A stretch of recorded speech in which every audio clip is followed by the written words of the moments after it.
السلام علیکم ورحمۃ اللہ وبرکاتہ۔ آپ تمام سامعین و ناظرین کا ہم تہہ دل سے استقبال کرتے ہیں اور ساتھ ہی ساتھ دعا کرتے ہیں کہ اللہ تبارک و تعالی آپ تمام کو آباد و شاداب رکھے، خوش و خرم رکھے۔ تو دوستو، جیسا کہ آپ کو معلوم ہے کہ کلمے کی ادائیگی اور درستگی کا بیان چل رہا ہے، تو آئیے آج ہم اپنا اگلا سبق شروع کرتے ہیں۔ آج کا سبق ہے ہمارا کلمہ تمجید۔ بسم اللہ الرحمن الرحیم۔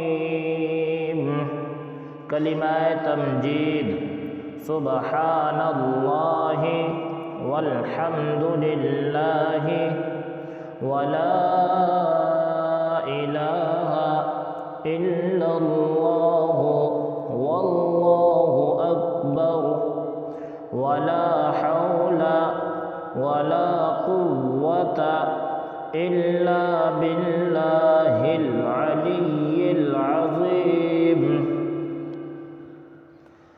سبحان اللہ والحمد للہ ولا الہ الا اللہ واللہ اکبر ولا حول ولا قوة الا باللہ العلی العظیم۔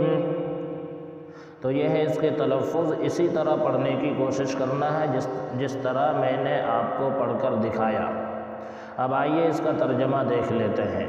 ترجمہ: اللہ کی ذات ہر عیب سے پاک ہے اور تمام تعریفیں اللہ ہی کے لیے ہیں، اور اللہ کے سوا کوئی معبود نہیں، اور اللہ سب سے بڑا ہے، اور نہیں ہے گناہوں سے بچنے اور نیکی کرنے کی قوت مگر اللہ کی توفیق سے جو بلند عظمت والا ہے۔ اللہ کی ذات ہر عیب سے پاک ہے اور تمام تعریفیں اللہ ہی کے لیے ہیں، اور اللہ کے سوا کوئی معبود نہیں، اور اللہ سب سے بڑا ہے، اور نہیں ہے گناہوں سے بچنے اور نیکی کرنے کی قوت مگر اللہ کی توفیق سے جو بلند عظمت والا ہے۔